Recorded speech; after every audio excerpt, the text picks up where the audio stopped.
Je m'appelle Nevin Tafal. Ma structure s'appelle Amin IT. Donc, le concept, c'est que toute personne, peu importe le domaine dans lequel il évolue, puisse se retrouver dans les DIC. Et nous produisons des solutions en rapport avec cela. Je m'appelle Ndeye Koumba Mboup. Je suis mécanicienne, garagiste. Je gère un garage de réparation automobile de toute marque. Je m'appelle Angèle Diaban. Je suis cinéaste et productrice. J'ai créé ma boîte de production en 2006. Donc en avril prochain, elle aura 10 ans. Je m'appelle Kanaï Chassi, j'ai 27 ans aujourd'hui et je suis à l'origine d'une plateforme culturelle qui s'appelle Wahart, d'un label de production de musique qui s'appelle Wahart Music et d'une plateforme qui est en lien avec le design qui s'appelle Wahart Design.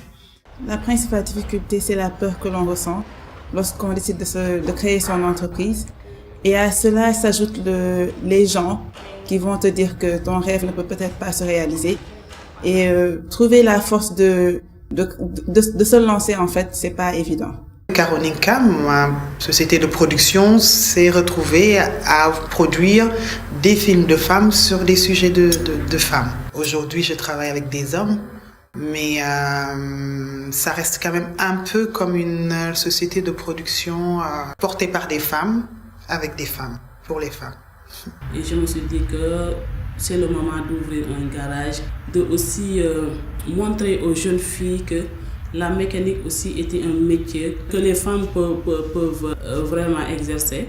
La difficulté majeure, c'est de prendre la décision parce qu'il y aura toujours des gens qui vont te dire que ce n'est pas possible, des gens qui vont briser ton rêve, entre guillemets.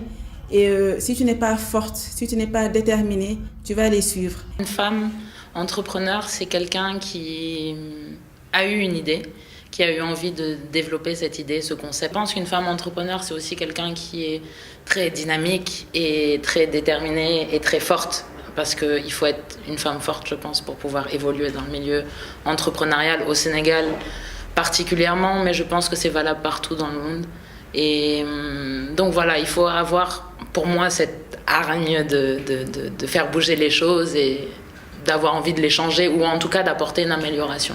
Il faut d'abord avoir la foi, savoir ce que l'on veut et où on veut aller. Mais c'est une chose qui est hyper dure.